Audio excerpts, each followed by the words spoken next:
Pikkon is not anyone's first choice for DLC character in Dragon Ball FighterZ Season 3, and yet he's still very popular and widely accepted, coming in at 11th in the community DLC wishlist on Reddit. Now, popularity doesn't necessarily guarantee a character's spot as a DLC character. I mean, Kefla is in, and she's not even on this list. But looking at Pikkon made me wonder what's so unique about his fighting style that would make him interesting in Dragon Ball FighterZ. Well, I think we found some stuff, boys. My name's Globku, and this is Pikkon's moveset prediction.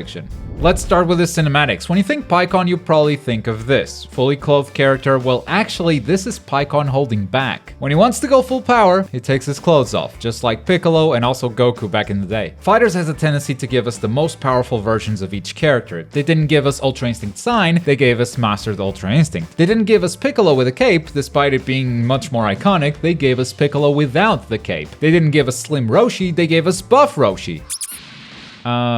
Delete that last bit, please. So in his intro, we have Pikkon taking off his weighted clothes, folding them nicely, and throwing them off. In the show, he throws them at Goku, but in-game cutscenes usually don't show your opponents right away, so he just throws them aside. Fighting pose, let's go. As for his victory pose, during the Otherworld tournament, Pikkon has fought and defeated a bunch of enemies, which means he actually won several fights over the course of only a couple of episodes. So we're gonna take a few aspects from his victory poses and combine them into one. First, we'll see him landing gracefully on the ground, striking a pose, then raise his arm victoriously, and that's it. Simple and effective, the Pikkon way. Moving on to gameplay, probably the main reason why Pikkon is not at the top of any wish list out there is because his fighting style isn't particularly memorable. It's a bit generic, honestly. Punches and kicks like everyone else, but he does have a few special moves that tell him apart. Let's take a look at some of his normals. This elbow to King Cold is an excellent second hit of the auto combo, followed by this grab, perhaps as the third hit, which is really a grab that flows into a kick. He's got a lot of kicks, which would naturally translate into his medium attacks, be it the jumping mediums or crouching mediums. He's got range with those legs. But outside of the usual punches and kicks, when Pikkon hits harder, he usually prefers to use an open palm technique, or like a karate chop. That really defines his style. This one on Frieza has a really big impact on the anime, and I could easily see it becoming his standing heavy. Pikkon is not present for a lot of episodes, but he does fight quite a bit when he's on screen, meaning we actually have a ton of moves to pull from. Oh, and he's also in the Janemba movie, so we're also pulling moves from there. Most of them are pretty predictable though. I don't think we'll see any big gimmicks in his normals, but sometimes they can be good. Make a character familiar to play, easy to pick up, and then save the gimmicks for his specials. That's exactly what we're gonna do. As far as Ki Blasts go, Pikkon cannot decide what color he wants to shoot. In Dragon Ball Z, he shoots yellow Ki Blasts in a straight line. In the Janemba movie, his Ki Blasts are green, and he just lobs them out instead of shooting them straight. So what are we gonna do about that? On the ground, shoot the yellow Ki Blast in a straight line. In the air, throw the green Ki Blasts.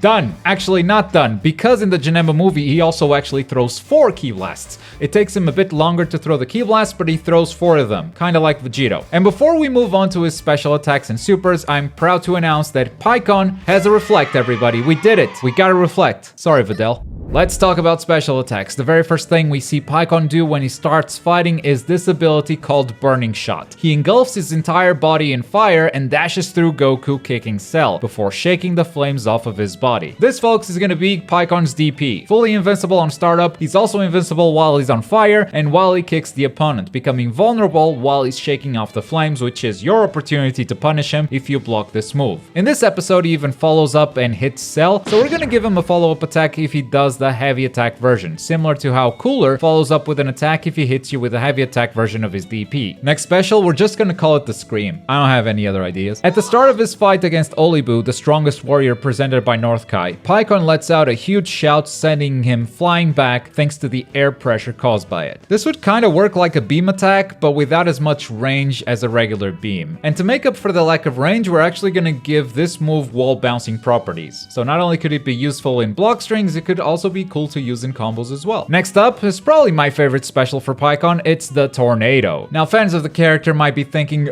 it's called the Hyper Tornado, to which I'll say, chill, mate. The Hyper Tornado is coming. It's gonna be one of his supers. This is not it yet. Pikkon can make tornadoes by spinning his body, and the cool thing about this move is that it could actually have some pull properties, like the Gotenks Tornado actually pulls the opponent into it when it connects. But I'd like to take it a step further and make it pull opponents even when they're blocking or even when this move is not touching them, which is gonna make it really hard to fight this guy in the air. Some characters in the game already have this property on block. Yamcha's second light attack pulls the opponent out of the corner. So does Kid Buu's crouching medium, along with a few other characters. But in neutral, there's no such thing in fighters. There have been characters that did this, however, in other fighting games. For instance, Tager in BB Tag can pull you from really far away, or Rook's Clap in Fantasy Strike. Now, these characters have these abilities in these games because they're really slow, so instead of them going to the opponent, they're bringing the opponent closer to them. Pikkon isn't really a slow type of character, so the tornado wouldn't be quite as powerful. It wouldn't pull opponents from that far away. But I could see Pikkon becoming the first character in Dragon Ball FighterZ with such an ability. And the last special we're gonna have is a Projectile Parry. Pikkon really likes screaming, and in this case his scream completely negates a projectile, so we're giving him something similar to Janemba, a Projectile Parry with a follow-up. But why a follow-up, you ask? Well, looking at his moveset, I can't help but feel that we're missing something in Pikkon, and that's his speed. You may not remember this, but Goku was really impressed by Pikkon's speed when he first saw him, and in fact he utilizes that speed multiple times during his tournament fights. So he's gonna parry that projectile, and then instead of teleporting like Janemba, he's gonna quickly dash at you and kick you down to the ground, putting you in a knockdown situation. Finally, let's talk about his supers. We've got a level 1 and 2 level 3 supers. Let's just get the level 1 out of the way. It's the Nova Strike. Have you seen Frieza's level 3? Yeah, give that to Pikkon and you're good. But instead of a level 3 with a hard knockdown, it's just a level 1. Let's get to the interesting stuff. First, level 3, the Hyper Tornado. This level 3 has Pikkon spinning and hitting the opponent with a big tornado, and we're actually gonna give it a unique property too. You can move while the level 3 is happening. And I don't mean you throw the super and then you can move. Nah, you are the super. You are in the tornado, moving with the tornado. And if your opponent is caught in the tornado, the opponent is gonna move with you. So if you want to carry your opponent to the corner, you can do that. If you want to pull them out of the corner so you can then cross them up, you can also do that. It's up to you. But in order to not make this overpowered, let's not give the super any crazy O-Ki. You're not gonna have an insane amount of time to do a crazy mix before wake up. If you want the good O-Ki, you go for the other level 3 super,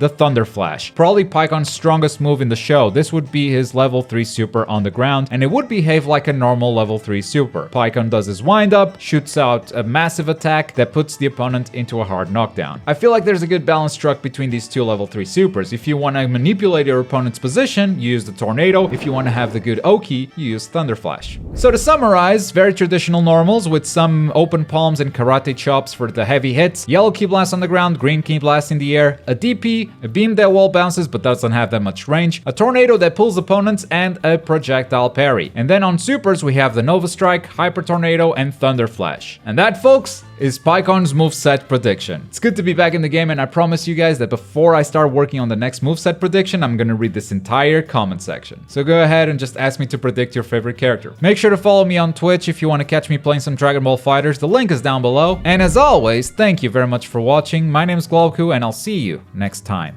Boy.